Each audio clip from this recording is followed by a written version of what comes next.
Hello guys, this is Shalini Sharma. Today I am going to start the second chapter of class 12th, which is inverse trigonometry. As you read about in previous classes, the trigonometric function like this.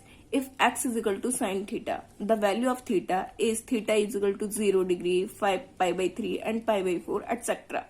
तो अगर मैं theta की value theta is equal to अगर zero put करती हूँ x अगर if theta is equal to zero then x is equal to sine zero the value of sine zero is equal to x is equal to zero the value of sine zero is zero then x is equal to zero तो this one is ये क्या है ये आपका domain जो value आपने put की है वो आपका डोमेन और जो वैल्यू आपको पुट करने के बाद आपका जो आंसर आया वो क्या है आपका range.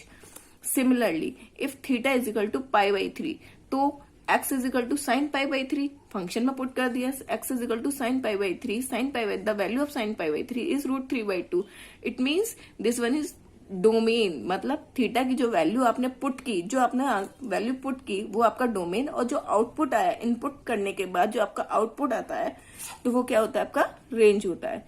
Similarly if x is equal to cos theta और theta is equal to zero pi by four pi by two तो x is equal to cos zero then x की वैल्यू क्या हो गई cos zero means one the value of cos zero is one. ऐसे similarly theta is equal to cos pi by three cos pi by three तो x is equal to cos pi by three की value 1/2। Inverse trigonometry क्या है inverse trigonometry में just opposite होगा means क्या है कि आप यहाँ पर क्या करते थे एंगल्स रखते थे आप एंगल्स की वैल्यू रखते थे और आपकी जो वैल्यूज आती थी जो आउटपुट आता था वो आपके नंबर्स आते हैं। देखा आपने ट्रिग्नोमेट्रिक फंक्शन में आपने एंगल्स की वैल्यूज पुट की और जो आपका आंसर आ रहा है जो आउटपुट आ रहा है आपका रेंज आ रहा है वो क्या आ रहा है आपके नंबर्स आ रहे हैं। लेकिन क्या होगा इनवर्स ट्रिग्नोमेट्रिक फंक्शन में यह नहीं होगा इसका जस्ट अपोजिट होगा। कैसे होगा कि आप क्या रखेंगे यहाँ पर आप नंबर्स रखेंगे और आपका नंबर्स रखने पर जो वैल्यूज आएंगी वो जो वैल्यू आएंगी वो आपके एंगल्स में आएगी लाइक दिस। फॉर एग्जाम्पल एक एग्जाम्पल ले लेती हूँ मैं इफ साइन अगर मेरे को क्वेश्चन नंबर 1 देखते हैं इसका एक्सरसाइज 2.1 का साइन इनवर्स -1/2 तो हाउ टू सॉल्व इट। देखिए student let y is equals to sine inverse -1/2 then sine inverse the meaning of sine inverse क्या है meaning of sine inverse is 1/sin 1/sin -1/2 और sign यहां से cross multiplication में जब इसके पास जाएगा तो इसका मतलब क्या होगा sine y equal to -1/2 and y equals to minus sin pi by 6 then y equals to minus pi by 6 sin to sin cancel out effect है जिसे आप शो नहीं करते so y equals to minus pi by 6 this one is the principal value of sin inverse function minus pi by 6 is belongs to minus pi by 2 to pi by 2 which is included minus pi by 2 and pi by to जिसमें आपका minus pi by to and pi by to दोनों include है और तो minus pi by six क्या है इन दोनों के बीच में बिलोंग करती है then the principal value of sine is minus pi by six. ये आपका आंसर अभी करेक्ट है या नहीं वो आपको चेक करना है। वो कैसे चेक करना है आपको यहाँ पर इसकी कुछ फंक्शंस दे रखे हैं आपकी जो ट्रिग्नोमेट्रिक रेशियोज दे रखे हैं इनके इनवर्स फंक्शन दे रखे हैं इनके आपको डोमेन और रेंज चेक करनी होंगी।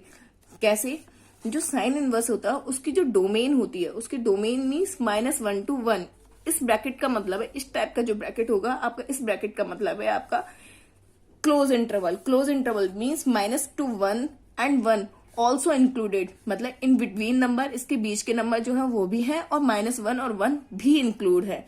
तो इट मीन्स इसका मतलब क्या है कि जो भी मैं अगर साइन की जो वैल्यू ले सकती हूँ इनवर्स के फंक्शन में वो 1/2 -1/2 ये ले सकती हूँ मीन्स -1 से 1 या फिर ये दोनों इससे बाहर के नंबर्स नहीं ले सकती। तो जो आपका आउटपुट आएगा इट मीन्स जो रेंज आएगा ये रेंज ये डोमेन तो ये डोमेन हो गया ये रेंज हो गया। तो जो आपका आउटपुट आएगा स्टूडेंट्स वो क्या होगा कि अगर आउटपुट आपका क्या आना चाहिए कि वो जो वैल्यू जो y की जो निकलने वाली है जो y की जो वैल्यू निकलने वाली है वो -π/2 से π/2 की या तो बीच में होनी चाहिए या -π/2 और π/2 होनी चाहिए इंक्लूडिंग -π/2 to π/2।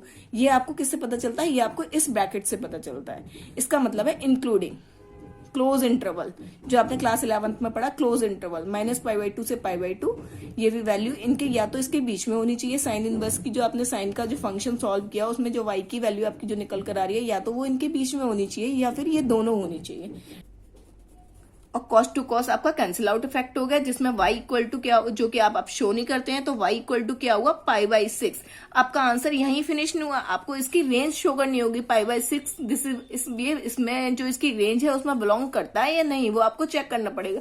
तो आपने देखा कि जो 0 to π है, जो इसकी जो रेंज है, कॉस की जो रेंज है वो क्या है आपकी 0 to π, जिसमें 0 to π है और 0 और π ऑल्सो इंक्लूडेड। तो इसका मतलब क्या, π/6 इज बिलोंग्स टू 0 to π, क्या है, इन दोनों के बीच में ही आता है ये π/6। अगर ये एंगल्स को हम देखें, मेजर करें, तो इनके बीच का ही ये एंगल पड़ेगा π/6, या अगर ये दोनों भी होते तो भी चलता, बट इसके बाहर वाले एंगल नहीं होने चाहिए। जो इसकी रेंज है, रेंज मीन इसकी बाउंड्री बना रखी है कि कहां से लेके कहां तक इसकी बाउंड्रीज है, लिमिट्स है। इसकी लिमिट क्या है आपकी कॉस की, 0 से π है। Is it clear students? Now next question,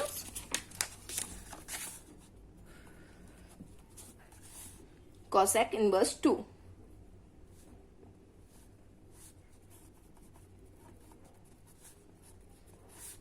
Let y equal to cosec inverse 2। तो यहां से गया, यहां पर आपको 1 अपॉन cosec, इसका मतलब है, तो 1 अपॉन cosec क्रॉस मल्टीप्लाई हुआ, cosec y इक्वल टू 2। तो cosec y equal to, cosec में ये किसकी वैल्यू होती है, 2 किसकी वैल्यू होती है, cosec π/6 की। तो 2 के प्लेस पर आप cosec π/6 लिख सकते हैं। cosec to cosec cancel out effect हो गया, देन जिसको आप शो नहीं करते, देन y इक्वल टू π/6। अब जाएंगे इसकी y इक्वल टू π/6 तो है, क्या ये इसकी जो रेंज है उसको बिलोंग करता है या नहीं, वो चेक करना पड़ेगा students.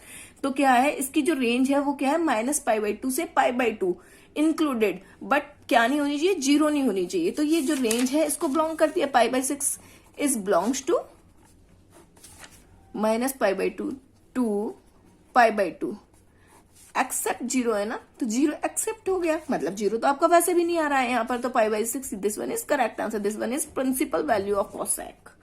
Is it clear? Now next,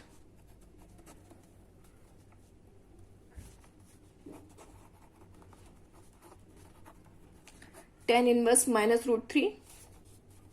तो let y equal to tan inverse -√3, then y equal to tan inverse y -√3, then यहां पर क्या होगा, ये tan inverse means tan y, क्योंकि 1 अपॉन tan होगा यहां से जब क्रॉस मल्टीप्लाई में, tan y इक्वल टू -√3।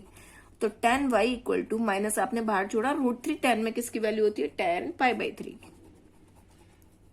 तो tan to tan cancel out effect हो गया, देन y इक्वल टू -π/3। अब आप क्या देखेंगी, आप इसकी देखेंगे रेंज, tan की जो रेंज है वो क्या है आपके पास, -π/2 से π/2 एक्सक्लूडेड -π/2 एंड π/2, मीन्स -π/2 π/2 नहीं होनी चाहिए, इनके बिटवीन वैल्यू होनी चाहिए, इनके बिटवीन की वैल्यू होनी चाहिए। तो क्या होना चाहिए, तो -π/3 is belongs to -π/2 to π/2। Is it clear? Now next, 5th question देखिए स्टूडेंट, क्या है आपके पास, cos inverse -1/2, cos inverse -1/2, then let y equal to cos inverse -1/2, then cos यहां चला गया, वही सेम एज प्रीवियस क्वेश्चन। तो cos y equal to -1/2, then cos y equal to minus cos 1/2, cos किस एंगल की वैल्यू होती है, cos में किस एंगल की वैल्यू होती है, 1/2, cos में वैल्यू होती है आपकी cos π/3 की। तो ये हो गया आपका cos y equal to minus cos π/3। अब cos to cos cancel out effect हो गया, बट y इक्वल टू क्या होगा, माइनस का π/3। तो स्टूडेंट आपने देखा -π/3 does not belongs to the range of this data 0 to π, 0 to π। तो ये क्या है, आपकी इसकी रेंज को फॉलो नहीं करता, इसकी रेंज को बिलोंग नहीं करता, तो आपको इसका अल्टरनेट सॉल्यूशन, तो दिस वन इज रॉन्ग। तो आपको वो आपको प्रिंसिपल वैल्यू निकालनी पड़ेगी जो आपकी कॉस की रेंज को फॉलो करती है, जो कि कॉस की रेंज आपकी क्या है, 0 to π। मतलब आप या तो 0 π होनी चाहिए या इनके बीच का एंगल होना, 0 to π या तो 0 π होना चाहिए या इनके बीच का आपका कोई एंगल होना चाहिए। बट -π/3 क्या था, इस रेंज को फॉलो नहीं करता, तो आपको इसका कोई अल्टरनेट सॉल्यूशन निकालना पड़ेगा। तो we can write, you know that we can write minus cos pi by 3 को आप लिख सकते हैं cos pi minus pi by 3, because pi minus second quadrant होगा, सेकंड क्वाड्रेंट में कॉस क्या होगा, नेगेटिव होगा, कॉस नेगेटिव होगा और पाई वाला चेंज नहीं होता एज यू नो। तो सेकंड क्वाड्रेंट में माइनस कॉस पाई बाई 3 को आप लिख सकते हैं cos pi minus pi by 3। तो cos y equal to cos 3 pi minus pi means 2 pi upon 3। तो अब cos to cos cancel out effect हो गया, तो y equal to 2 pi upon 3 which is belongs to 0 to pi. Is it clear student? तो the principal value of cos is 2 pi upon 3 which is belongs to 0 to pi. Student आप principal value जब भी लिखेंगे तो आपको उसकी range भी लिखना मैंडेटरी होता है, क्योंकि आपको इसकी रेंज बताना होता है।